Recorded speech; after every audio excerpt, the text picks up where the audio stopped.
This is Mystery Tackle Box. Wow! Literature in here that tells you a lot about bass fishing, crappie fishing. This for every type of fish you could ever want to catch. Yeah. And let the lure fall until it hits the ground. If a backlash occurs when the lure hits the ground, you need to tighten the brakes or spool tension once the lure can freely fall to the ground. Oh my God, I never knew that! There's a lot of pretty good stuff in here actually, man. Bro, this is like freaking fishing Bible right here.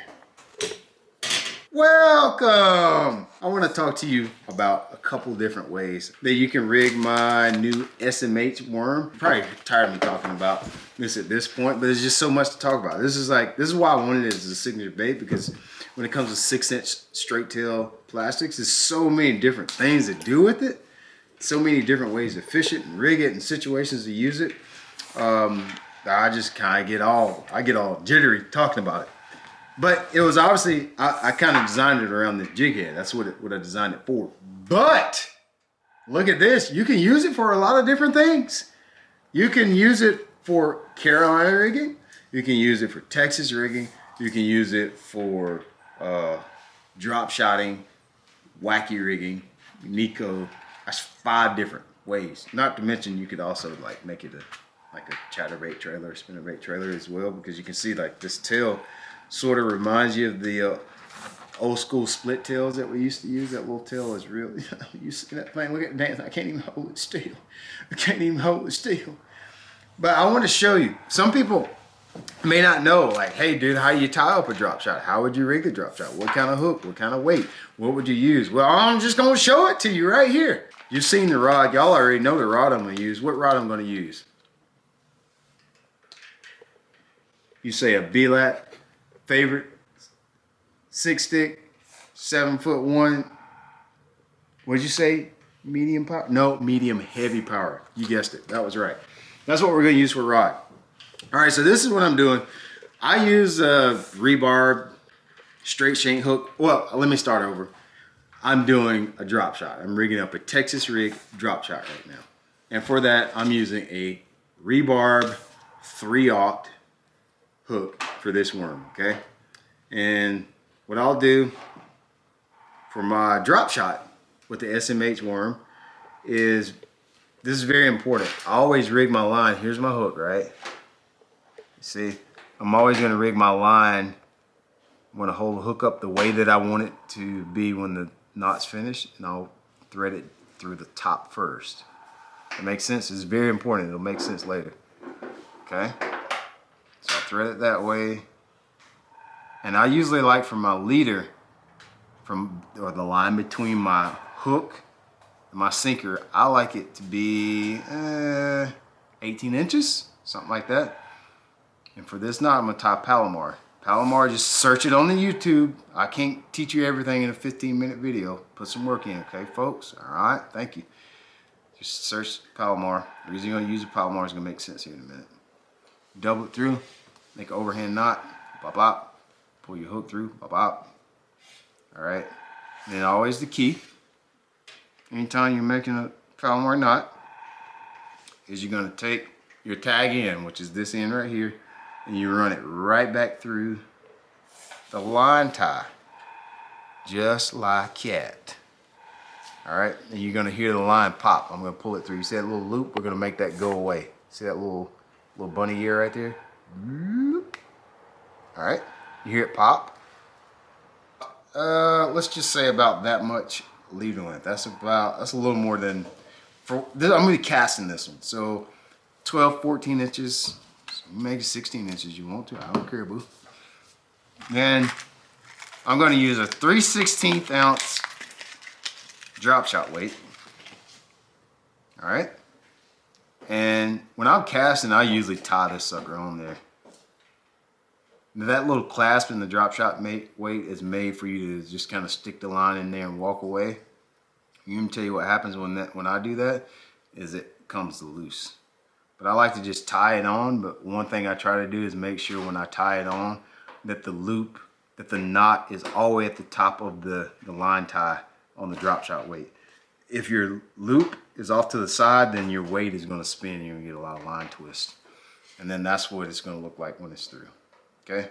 See how that hook is, I'm not gonna say, I don't like to say, see how that hook is erect? That's what you want, all right? You want some erection here.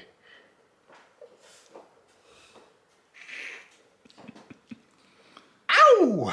So you want some, woo! You want that guy erect. And then what you want to do is just Texas rig it on here. I'll start it through and you'll get about an 1/8 inch. And then I'll come through. It's going to look like that. And I'll push it all the way over the top. And then that's going to be my Texas rig with the SMH worms. You can use the 1/8 ounce, 3/16 ounce, 1/4 ounce weight. You can just flip this around like little dark spots, light spots, dot piling, stumps, grass, on nothing. Just throw it on nothing. And then that's gonna be, just fish it. Throw that guy out there and catch you some fish. Not just a shaky head bait. All right, then here's another way you can rig it. Same freaking worm, okay? We got 8 colors in this guy, so you can use it in a lot of different situations. Dirty water, stained water, Florida, New York, smallmouth, spotted bass, largemouth.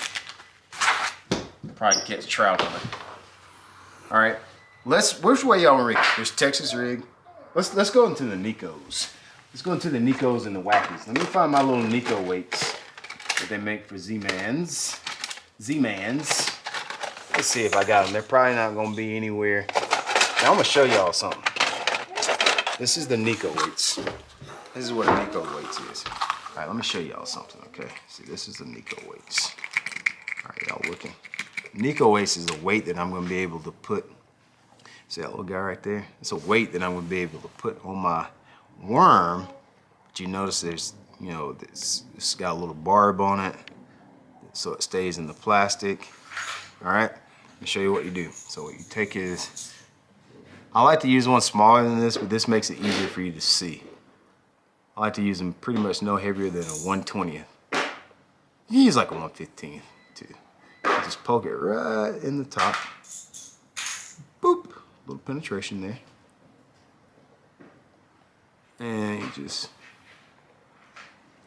just like the same way you rig your plastics with Z-Man on the jig head, you can be pretty forceful with it. You can really kind of, you can be pretty aggressive with the plastic. You don't have to worry about ripping it or anything or coming out. I like to get it on there, and that's what it's gonna look like. All right. And then what you do is you take like a hook like this. This is a #1 Sniper Finesse from Owner. And the good thing about it with Elastic, I don't have to have an O-ring. I will use an O-ring a lot of times because I just like the way it looks. But you can just, right here, just hook it in the middle. Cast, same thing, cast it around at docks, cast it around at dark spots, light spots, stumps, logs, dead cats, sunken boats, whatever you want to do. Cast that guy around. So that's #2, Nico. Nico. What else we got? Texas rig. Do y'all not know what a Texas rig is? People know what a Texas rig is? Well, let me show you how I rig my Texas rig when I'm going with this setup. I've actually done really well with this bait. When I finished 5th at the Toyota series on the Potomac River, I was using this bait. It was just kind of the prototype at that time, but it was this bait. I was using it in June bug, and I was using it in like a plum color. I actually used the same hook that I use for my drop shot. This is a lighter wire hook because this is light duty flipping. So I use like a 3/0. You can use a 4/0. If you're really spunky, feeling good about yourself, go 4/0. I don't mind. And the key to it is using a light sinker when you're flipping it around. So I'll use, this is my 3/16 ounce sinker that I use here. So I'll take a 3/16 ounce sinker. Let me find a rod to put it on. I guess I'm gonna have to back out right here. Let me get my tackle box out of the way. Let me get everybody out of the way, out of the way, out of the way, out of the way, out of the way, out of the way. And we'll pull out usually I'm going to use a bait caster for this technique. This is a good one to use right here. This particular rod is a favorite absolute 7'2". You can use this guy for just about anything. You can see I've been throwing a crankbait on it. You can use it for Texas rigging. You can actually catch bull sharks on this. I've caught bull sharks on it. Actually, you can catch all types of things on this. I'm gonna close that back there, Spencer. Pop! 15-pound test line, no more than 17 because you're still kind of finessey. Not straight up finesse, but kind of finessey. This is a bullet sinker, that's what it looks like. Pointed at the top, flat at the bottom. We're gonna insert your line through the top. Either point it in. Insert your 15 to 17-pound test fluorocarbon or mono.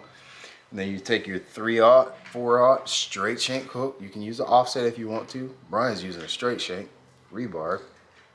And you're gonna do the same thing, a Palomar. Oh, the boy's getting older, you see. You missed that loop. I missed it twice.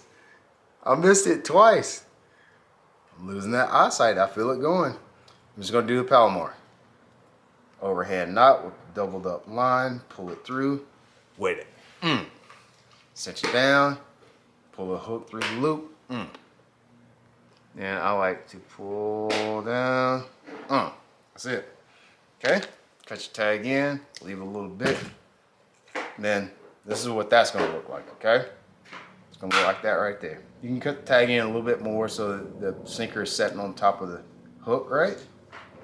You can just cut that just a little bit more. Because if you got a lot of tag in, your sinker will kind of set a little cattywampus. Okay? So you do that. And that's your 50% through. Then I'll come in with my soft plastic. This particular color is called Mud Bug. And then you just rig them on, push it up. You've seen the Texas rig. And then I like to bury my hook. Do not Texpose with elastic. Elastic's super soft. No reason to Texpose. And that's it. I can make it look a little cuter just for camera. Make sure that plastic is a little straight. And I'll flip that around. You already know, I've said it 3 times. You're seeing a trend here. Docks, rocks, stumps, laydowns, dark spots, light spots. Flip it around and that kind of stuff. This is a great rod to use it for too. Absolute. I think it's only like 79 to 80 bucks. So what, we got 3. We got Carolina rig. No, I haven't even talked about Carolina rig. Drop shot, shake head, Nico, Texas rig. What's left, Ken? Let's go. Let's go. You Brooks right there. Let's go. Do we have to rig up a Carolina rig? I'll rig one up for y'all. I'm gonna be honest with you. It's like my least favorite rig to show is a Carolina rig because it just takes so long to make. But since y'all are good to me, I'll do it for y'all. I don't really want to do a Carolina rig, but I'll do a Carolina rig because it just takes so freaking long and there's so many components and things you gotta do. All right, so let me show you what you need for a Carolina rig. For those of you who know, some of you may know, but some of you may not know what you need for a Carolina rig. This is what you're gonna need. You're gonna need 3 components. You're gonna need a hook. You are going to need a swivel. Are my swivels out already? I saw them somewhere. I need swivels. Where's my swivels?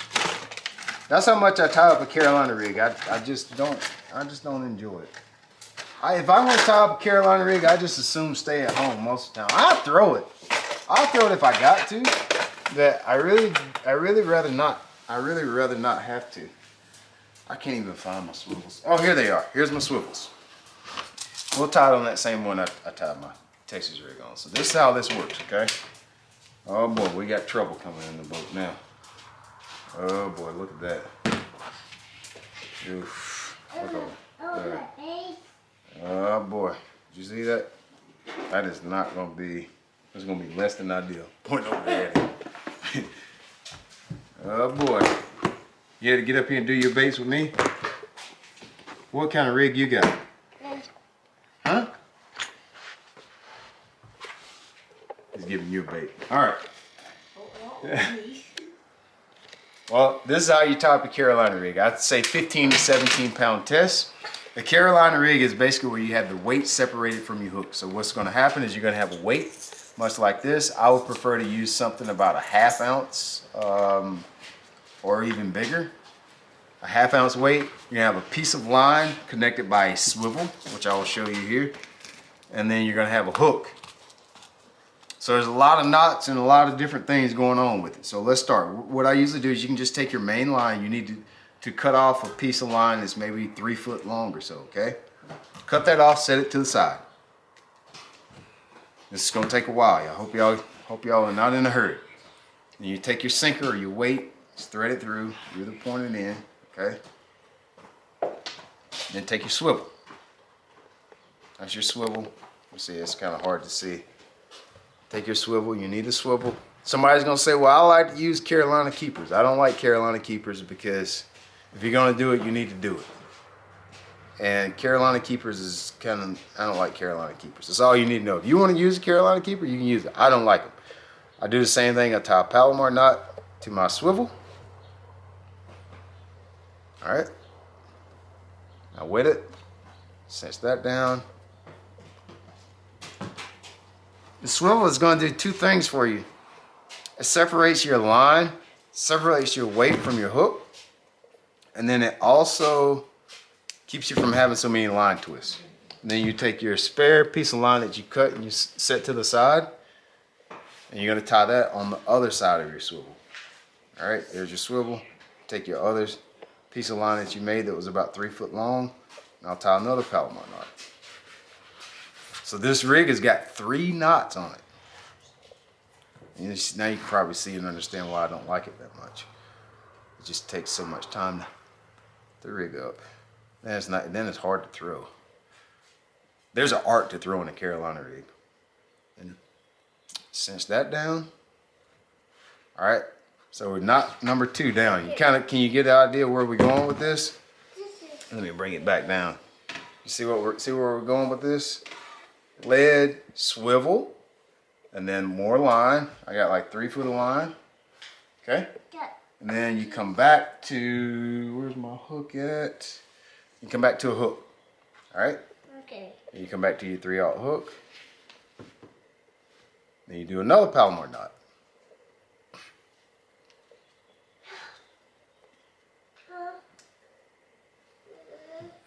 All right. There you go.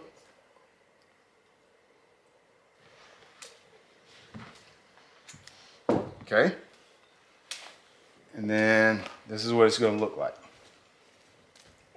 Now you see the idea of the Carolina rig. You got lead, swivel, line, and then you're back to a hook. And then we're going to rig our plastic up on that, like this. Just a normal Texas rig. Run it through about 1/8 inch, pull it around, twist it over, bury your hook in the plastic. And what this does, back in the day, what we used to say is that this would make your bait float up off the bottom, and it doesn't do it. Let me tell you what happens. You throw it out and then it drags behind your weight. It never floats up. So this is his Z-Man, and Elastic does float. It might be a little bit buoyant, but the whole reason, really there's 2 reasons that you're gonna throw a Carolina rig. It makes it easier to stay in contact with the bottom. So if you're fishing deeper, instead of having the weight right on top of the bait, and it makes it where this is gonna pull it, it's gonna force it to stay on the bottom a little bit better. So you got that, and it is a little bit more lifelike since you don't have the lead right on top of the hook. So that does make it a little bit more lifelike, but the whole ideology of it floating up high like this, we used to say that, oh boy, that thing is floating up 12, 18 inches above the bottom, and it ain't doing that, cuz that's not what's going on. That thing is laying on the bottom and it's just coming down like that. But the thing with this rig is it makes it easier for you to keep it, for it to stay on the bottom, especially in deeper water. So that's what, 5 or 6 different ways that you could rig the SMH worms. Cam's shaking his head. I said 5 or 6 different. He's shaking his head. He has no idea how. Oh yeah. He got no clue how many ways we could rig it. But the SMH worms was not. It is designed for a shaky head, but there's plenty of different ways you can fish it, so experiment with it. Is that right, Brooks? You about to have a conniption. Thank y'all. Hope you catch some fish on it. You should.